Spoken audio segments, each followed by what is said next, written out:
चंद्रयान 3 के लैंडर और रोवर के स्लिप मोड में जाने के बाद इस समय एक बहुत बड़ी खबर इसरो द्वारा सामने आई है, जिसमें बताया गया है कि चंद्रयान 3 के रोवर ने जागते ही ऐसा बड़ा कमाल कर दिखाया है, जिसके बाद पूरी दुनिया में ये आज चर्चा का विषय बना हुआ है।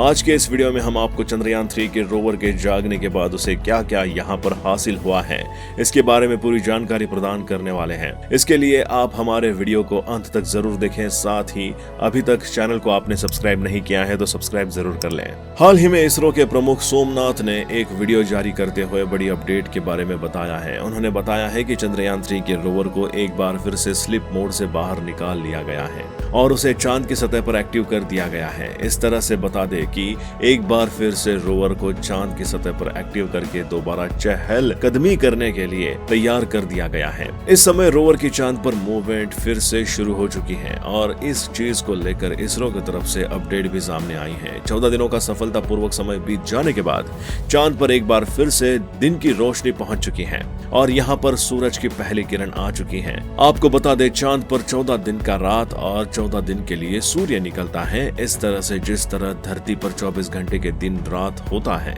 चांद पर ऐसा नहीं होता। यहाँ पर आपको 14 दिनों का दिन रात देखने को मिलता है। इस मिशन में हम ये जानते हैं कि चंद्रयान का रोवर 14 दिन की चांद पर रात आने के बाद स्लिप मोड में डाल दिया गया था। इसके बाद इसरो द्वारा ये बताया गया था कि जैसे ही यहाँ पर दिन की शुरुआत होगी, एक बार फिर से रोवर को एक्टिव कर दिया जाएगा। इसरो ने इसके बारे में खबर दे डाली है। आगे हमारा रोवर अब चांद की सतह पर क्या क्या रिसर्च करने वाला है और साथ ही चंद्रयान 2 को लेकर भी ये अब आगे क्या करने वाला है। वैसे चांद का दक्षिणी ध्रुव अब तक का सबसे रहस्यमयी हिस्सा कहा जाता है, क्योंकि यहाँ पर अभी तक कोई भी देश उतारने में सफल नहीं हो पाया है और ये कमाल अब चंद्रयान 3 ने कर दिखाया है, जिसके बाद से सारी दुनिया आज भारत की तारीफ करते हुए नजर आ रही है। इस क्षेत्र के अंदर आपको कई बड़े बड़े गड्ढे और पत्थर मिलते हैं कि अगर एक बार इनमें रोवर अगर चला जाए तो शायद वापस भी कभी निकल नहीं पाएगा और ना ही इसको सूरज की रोशनी मिलने वाली है। इसी के कारण चांद की हर जगह पर इस समय मूवमेंट काफी सोच समझकर रोवर आगे बढ़ता हुआ नजर आता है और इसी के कारण हमारा रोवर अब तक चांद पर सिर्फ 100 मीटर की ही दूरी 14 दिनों में तय कर पाया है, क्योंकि उसे हर कदम यहाँ पर सोच समझकर रखना होता है। वही रोवर को तेज नहीं चलाने की एक और भी वजह है। तो जब भी रोवर आगे बढ़ता है तो चांद की उसे जगह को समझते हुए और वहाँ पर महत्वपूर्ण चीजों का अध्ययन करते हुए ही वो आगे बढ़ रहा है। वैसे आपको बता दें कि रोवर की स्पीड 15 किलोमीटर प्रति घंटा है, यानी कि दोस्तों चांद की सतह पर 15 किलोमीटर प्रति घंटे की रफ्तार से रोवर आसानी से चल सकता है, लेकिन ऐसा नहीं किया जाता है। वो इस समय काफी सोच समझकर अपनी डिस्टेंस को पूरा करते हुए आगे बढ़ रहा है, क्योंकि इसरो के सबसे अहम उद्देश्य इस समय चांद के दक्षिण ध्रुव पर रिसर्च करना है कि ज्यादा से ज्यादा चांद की सतह पर चहलकदमी करना है। अब तक कई तरह की खोज इस समय तक चंद्रयान 3 ने कर ली है, वो चाहे चांद की सतह पर ऑक्सीजन की मौजूदगी को लेकर के हो या फिर पानी की मौजूदगी या फिर हीलियम मैग्नीशियम को लेकर भी जानकारी सामने आ रही है। हालांकि आपको बता दें कि चांद की सतह पर अब तक ढूंढी गई सबसे महंगी चीज डार्क मैटर है। डार्क मैटर वो चीज है जिसके सिर्फ 1 ग्राम की कीमत भारत को एक समृद्ध और शक्तिशाली देश बनाने के लिए काफी है। डार्क मैटर के भंडार यदि सबसे पहले इसरो के हाथ लग जाते हैं तो ये दुनिया के अगले दशक में आने वाले देशों में सबसे अमीर देश बन जाएगा। ये डार्क मैटर इतनी ज्यादा एनर्जी प्रभावित करने में सक्षम होता है,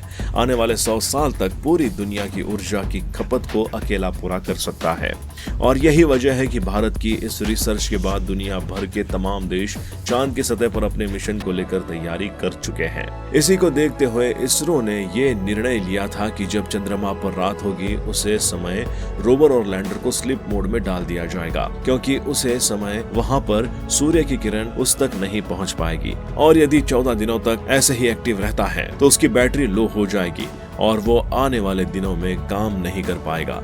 इसलिए उसे स्लीप मोड में डाल दिया गया था। लेकिन अब जब यहाँ पर सूर्य की किरण एक बार फिर से आ गई है तो 14 दिनों के लिए एक बार फिर से रोवर को एक्टिव किया गया है। इसरो की अपडेट के बाद एक खबर और सामने आ रही है। रोवर स्लीप मोड से उठने के बाद अब एक और कारनामा करने जा रहा है, जिसे सुनकर शायद आप खुशी से झूम उठेंगे। आपको बता दें कि सबसे अहम और अब तक की सबसे बड़ी खबर ये आई है कि हमारा चंद्रयान 3 रोवर चांद की सतह सतह पर चंद्रयान 2 के पास पहुंचने वाला है। जी हाँ, इसरो की तरफ से इस बात को बताया गया है कि हमारा रोवर वहां पहुंचने वाला है जहां पर चंद्रयान 2 के लैंडर की क्रैश लैंडिंग हुई थी। उसी जगह पर हमारा चंद्रयान 3 का रोवर पहुंचने वाला है और ये डिस्टेंस लगभग 1200 मीटर की दूरी पर है। उसी जगह पर जहां पर हमारा लैंडर अभी इस समय उतरा है, वहां से ये 1000 से 1200 की दूरी तय करने के बाद उसके नजदीक पहुंच जाएगा।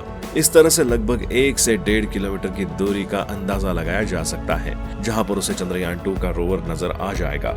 यहां पहुंचने के बाद इसरो ने बताया है कि हमारा चंद्रयान 3 का रोवर उसे रिपेयर करने वाला है और उसमें सामने आई गड़बड़ियों को भी वो सुधारने की कोशिश करने वाला है।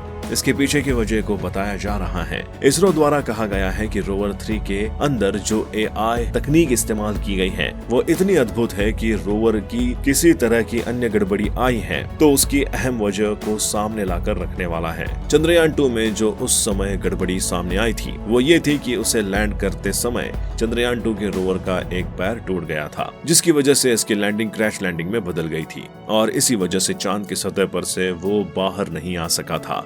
लेकिन इसको लेकर जिस तरह से खबर सामने आ रही है, अब जल्द ही इसरो बड़ी अपडेट्स चंद्रयान 2 को लेकर भी देने वाला है और हमारा रोवर एक बार फिर से चंद्रयान 2 से संपर्क स्थापित कर सकेगा। चंद्रयान 3 की लैंडिंग से ठीक पहले इसरो ने जब इस मिशन को लॉन्च किया था तब उन्होंने बताया था कि जब भी हम लॉन्च करेंगे तो हमारे इस मिशन में चंद्रयान 2 भी एक अहम कड़ी होने वाला है।